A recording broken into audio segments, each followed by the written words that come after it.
y'all? This new channel, right? So I would suggest you subscribe with our first official video. And you already read the title. We just gonna watch some scary stuff today. And we're gonna react to scary stuff. Okay, yo, so we're looking at three true FIFA World Cup series horror stories animated by IMR Scary Tales. It's fitting for us to watch a World Cup video when there's a soon-to-be World Cup coming to America. Let's get into the video. My buddy Mark and I had been planning the World Cup trip for months. We weren't exactly die-hard soccer fans, but any excuse to get out of town and sit in a packed stadium felt like reason enough to book the tickets. We got there early, found our seats, and settled in. The energy was insane. Tens of thousands of people were crammed into one space. Okay, so, I never went been to no World Cup thing because I've never been into soccer for real. I'm a true American. Never been into no soccer. Brother, this guy stinks! Baseball maybe. Basketball, football for real though. All buzzing off the same thing. By kickoff, I was already on my third beer and feeling pretty great about the whole decision, when my eyes fell on this guy sitting about 6 rows ahead of us and a few seats to the left. I noticed him only because he was... Bro, the fuck? If some dude a few rows down look up at you like this, bro, like, what are y'all doing? I know. I don't even know. What would you do? He's all the way down there. He's just looking at you. You can't do nothing. Like, what you look like getting up to go down there and go mess with him and tell him, hey, stop looking at me. Like, that's too much. So you just gotta sit there and let it happen. And that's the only sad reality. person in that entire section not watching the game. While everyone else was angled toward the pitch and reacting to the ball, he was turned completely around in his seat, facing back into the crowd and eyeing me up. At first, I brushed it off, figuring he might be looking for somebody. But he didn't look like he was scanning around. He was still as a statue, staring directly at me without any of the restless shifting a person does when they're searching for a friend. I looked away and told myself I was imagining it. A few minutes passed. When I looked back, he was still staring. We locked eyes, and he grinned. Oh, freak ass, bro! He pulled. At this point, you gotta get up and do something. He is looking at you with his tongue out again. Oh, did he? Like, bro, he's trying to get something. I don't even know. At me, sticking his tongue out. It was enough to make my skin crawl. Giggling at my scrunched up nose, he opened his mouth even wider, and I felt my stomach drop. The guy didn't have a single tooth. His gums were bare and smooth. You know what he good at. Like he'd never had any teeth to begin with. His lips were stretched into this massive, creepy grin that looked completely wrong. And his tongue was crazy long, hanging way past his chin and brushing against his jawline. He locked eyes with me again, gave a little head tilt, and started moving that insane tongue, doing this weird panting thing like a dog in the summer heat. I grabbed Mark's arm and pointed. Dude, look, there's this weirdo guy 6 rows down. Mark took a quick peek, maybe 3 seconds, and shrugged. Nah, I don't see anything strange. He turned back to the game. I told him to look again, specifically at the guy who wasn't watching the match and was turned around in his seat. Mark looked again, shrugged, and said there were like 40,000 people here and half of them probably weren't watching the game either. The stadium erupted as the team scored and the whole place went nuts. Banners went up, confetti flew, and everyone was screaming and cheering. I tried to find the weirdo through the mess of high fives and hugs, but couldn't see him. Eventually, I figured I was just psyching myself out and decided to enjoy the moment with everyone else. When the noise settled and everyone sat back down, the man was closer.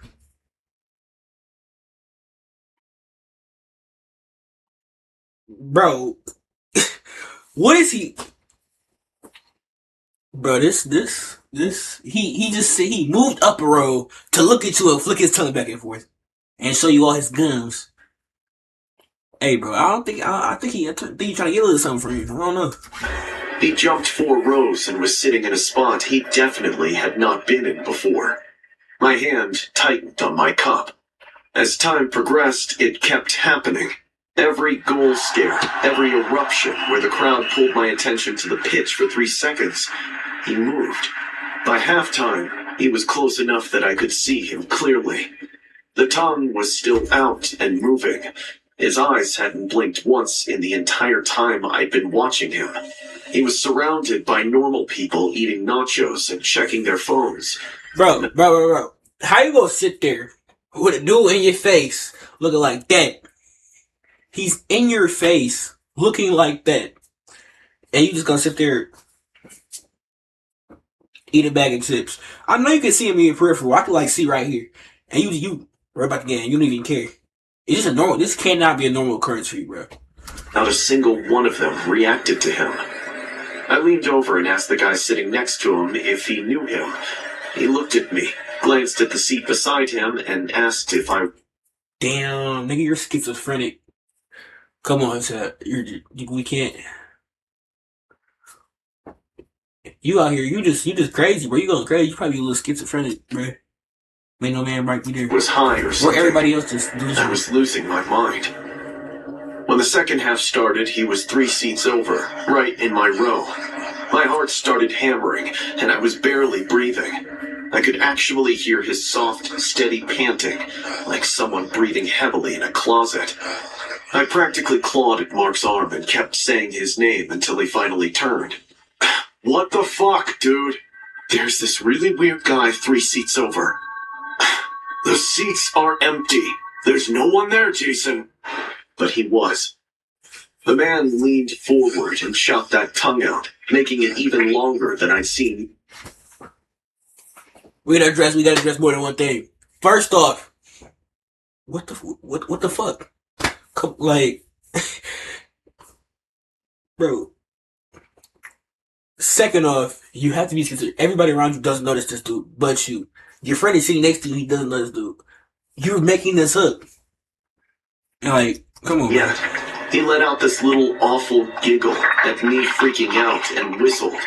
He then proceeded to swing his tongue around like a snake. It curled up slowly, wrapping around his cheek, sliding right up towards his eye, then pulling back and doing the whole gross thing over and over.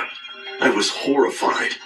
Suddenly, both ends of his tongue shot out at the same time and started coiling up over his face. It looked like it was tightening, and he was choking. I closed my eyes and started screaming my head off. I only knew I was doing it because Mark was suddenly shaking me by the shoulders, and the whole section went dead quiet. Someone nearby even shouted to ask if I was having a seizure. Jason, what's wrong? What's wrong? Mark was shaking me. Bro, he just had some weird old man come up to him and lick around his face. That's what's wrong. Imagine if you seen some weird old dude let his tongue come out his mouth and wrap around his head.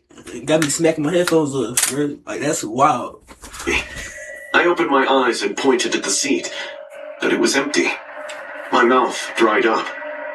We sat there for the rest of the second half, and I couldn't tell you a single thing that happened in the match.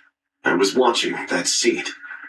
The people around it went back to the game like nothing had happened, like they'd been doing the entire time. Mark didn't say much on the way back to the hotel. I could tell he didn't know whether to be worried or chalk it up to too much beer. Later, I checked the seating chart for that section. The seat he ended up in showed up as unsold in the game records. Seriously, no one was supposed to be sitting there. I've told this story a bunch since then. I can always see the moment on people's faces when they decide I must have imagined the whole thing. Maybe I did, but I honestly don't know what's scarier. A guy with no teeth and that crazy tongue showing up in a packed stadium where only I could see him? Or the thought that whatever that thing was, it was sitting 3 seats away, and I was the only one it was focused on. Damn, bro. That's... So nobody decided to pay for this seat right there that he was in. And nobody but you could see the thing. And then you start screaming and yelling about it. And everybody around you is thinking you a freak. You gotta think about it. Like, if you was in that situation, bro, like, I don't even know. Next story. It's just been Noah and me since his dad passed in a car accident when Noah was 3. I really tried to be both mom and dad, but between working 3 jobs just to get by in LA and keeping up with his school, I barely had any time to spend with him. So, when the FIFA World Cup semifinal came to town, I jumped on those tickets. It was the week of Noah's 8th birthday, so I figured this would be the ultimate surprise for him as well. My kid's been obsessed with soccer since he was 4, ever since his uncle put a game on and Noah sat there 6 inches from the screen for the full 90 minutes, without even blinking. The morning we left for SoFi, he was up before 6. He had his jersey on and even made me take a bunch of photos of him in front of the car before we even left the driveway. Our seats weren't exactly front row, but we didn't care. Noah spent pretty much the whole first half standing on his chair so we could see better. Honestly, watching him was way more entertaining than the actual game. He was totally locked in, grabbing my arm every time someone almost scored, calling out every player by name and rambling on about their plays like a mini-coach. By the time halftime rolled around, we were both starving. The line at the nearest concession stand was already snaking back into the aisle. I told him I was going to quickly run and grab something, but he needed to stay in his seat. Do not move an inch. I'll be quick and keep an eye on you, okay? What did he do? He got up and left his seat. I made him look at me when I said it. Okay, Mom. He nodded and went back to watching the replay screen. The concession area was way worse than I thought. It was a total traffic jam at the entrance. People were shoving each other, and the line was barely moving. I kept trying to look back towards our seats, but about 10 minutes in, I couldn't see our row from where I was anymore. I kept reassuring myself that Noah was fine. There were people around him, and he was old enough to take care of himself. But I still felt uneasy. It took me 15 minutes to fight my way back with the popcorn and drinks. When I finally got there, my seat was empty. My palms immediately started sweating as I looked around at the...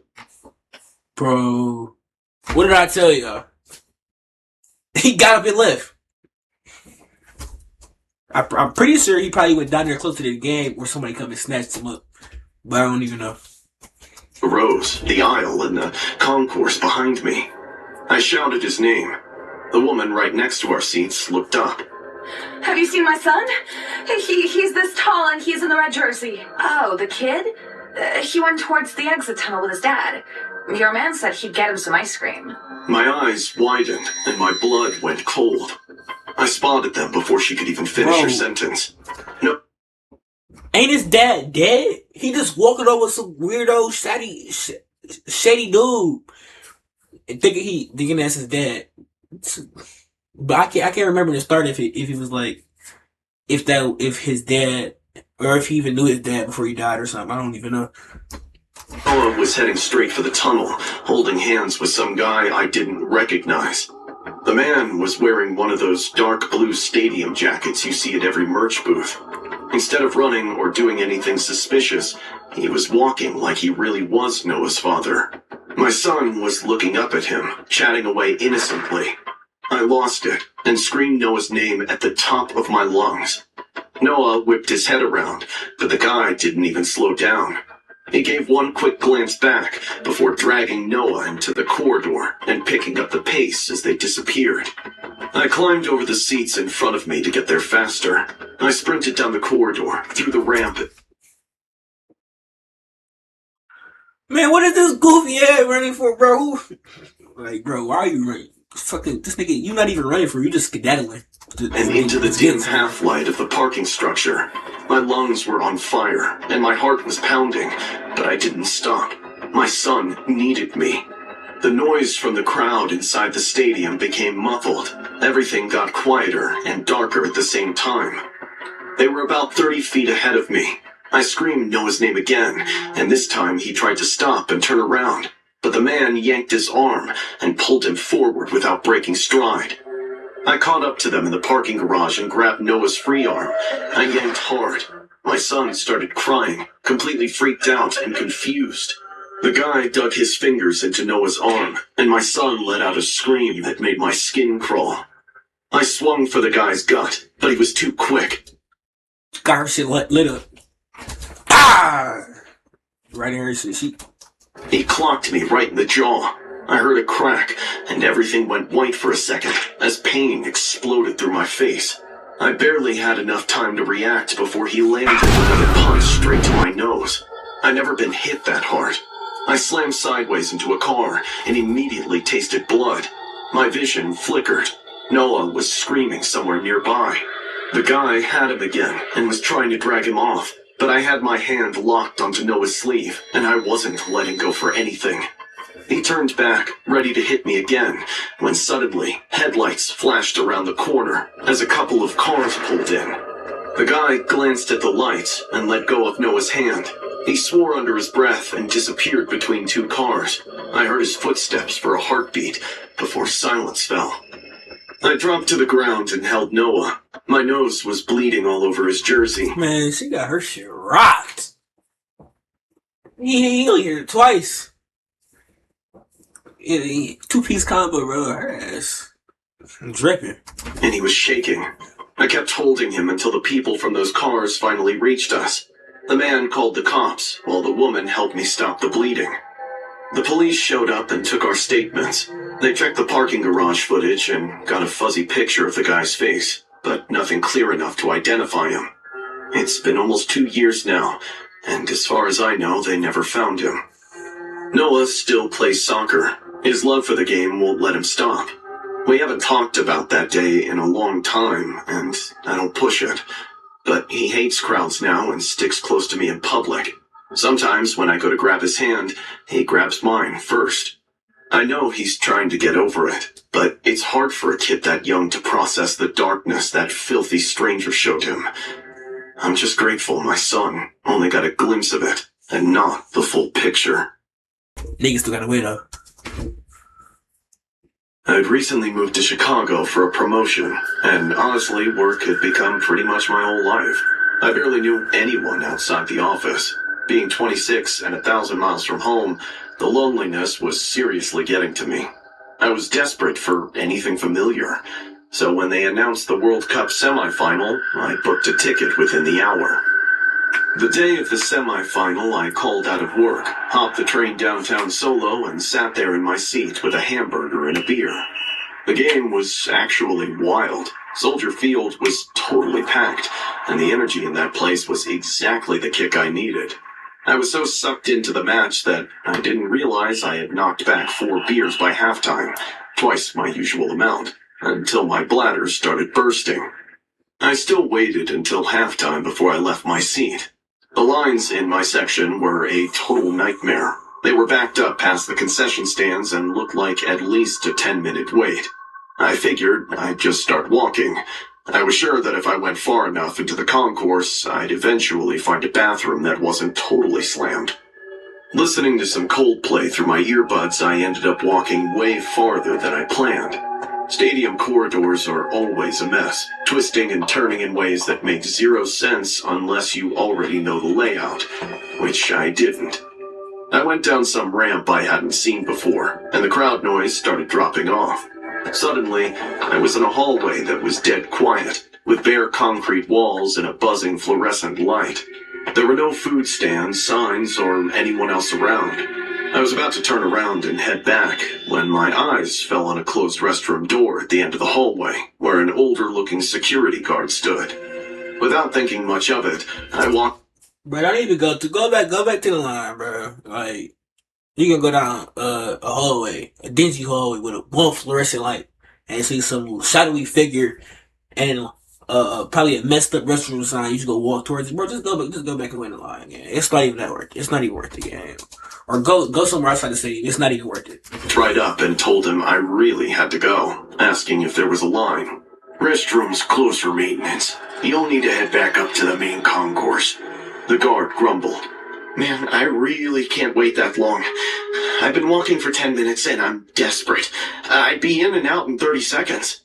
I'm sorry, I can't let anyone in. He stepped slightly to the left, centering himself directly in the doorway, and I noticed the inconsistencies I would have otherwise ignored. His uniform was 2 sizes too big. The shoulders were way too wide, and the sleeves practically swallowed his hands. He was also sweating buckets, which was bizarre because it was freezing down there. And he kept peeking at the door behind him, as if he were making sure whatever was inside stayed there. I made a joke about wetting myself because I didn't know what else to do with the weird energy coming off him. He laughed, but I could tell he was faking it. I held my hands up and told him I'd back off. He nodded and tilted his head just a tiny bit, but it was enough for me to catch a glimpse of what was behind him. The door wasn't locked shut. Through the crack, I saw some kind of red syrup smeared across the floor. I squinted and caught sight of a pair of bare legs, completely still. My brain took a full second to process it. My eyes widened and my heart started pounding. When I looked back up, he was already staring me down. His expression hadn't changed, but his eyes were narrowed, and I saw his knuckles go white around the grip of his security baton. I fumbled out something about finding another bathroom upstairs. I really tried to keep my voice level as I turned and started walking casually. My legs felt like jelly, and I had to keep reminding myself to walk normally. "You saw the body, didn't you?" he whispered. What do you say if he asked you, you saw the body, didn't you? Are you going to lie and tell him no? Or are you going to tell him the truth? Are you going to tell the truth and be like, yeah? Are you going to run away or are you going to stand on business? That is the question. Without wasting a second, I took off running as fast as I could. My lungs were on fire, and my breath was coming out ragged. I was yelling for help, but there was nobody in the hall to hear me. I could hear him behind me. I risked a glance back and saw he was closing the gap, fast. He had a sick grin on his face while he chased me. Suddenly, he swung his baton and caught me across the shoulder blade. I yelped and stumbled. Pain shot through my left side. He was only a couple of feet away. I managed... Bro, yeah, get away, gang, at this point, because, like, he done hit you with the baton. If he catch up to you, you're dead. You gotta turn on them jets, boy. Get up, get to out. catch my balance and hit the next corner as fast as I could. I sprinted straight into 3 officers standing by the concession stand at the end of the hall and slammed into the middle one so hard that we almost both wiped out on the floor. I desperately grabbed at his jacket and pointed back down the hallway while trying to explain that there was a body in the bathroom and the killer was right behind me. The 2 cops ran past me, but the guy didn't slow down or put his hands up. It took all 3 officers to finally wrestle him down and slap the cuffs on. He fought the whole time. Turns out the actual security guard was the one inside the bathroom. He'd been covering that specific hallway when the psycho jumped him. He planned to steal the uniform, rob as many people as he could, and flee. Investigators told me later that he'd spent weeks scoping out the stadium, figuring out the staff schedules and blind spots so he knew exactly where to operate unseen. I didn't go back in for the second half. I could hardly pay attention to anything when my mind was still stuck in that hallway and the nightmare I had just escaped. I couldn't sleep for a whole week. My manager was understanding after I told him what had happened and gave me 15 days off so I could visit my family and try and forget about it. It's been nearly a year, and I still can't stop reliving it every single day. I still think about that crack in the door.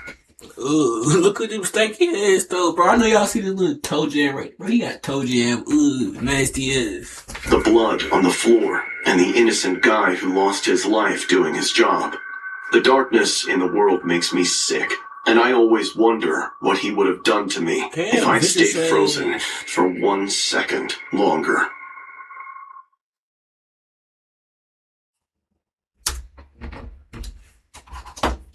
So, like, it wasn't really truly the scariest videos. I mean, it's like just a little shock factor type.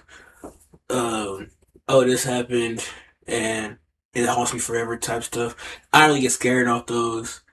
But, like, maybe if y'all look at my socials and y'all can send me some actual scary videos, that'd be nice.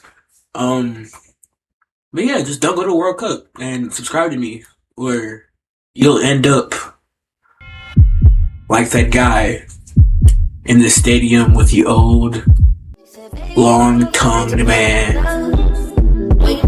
What if it's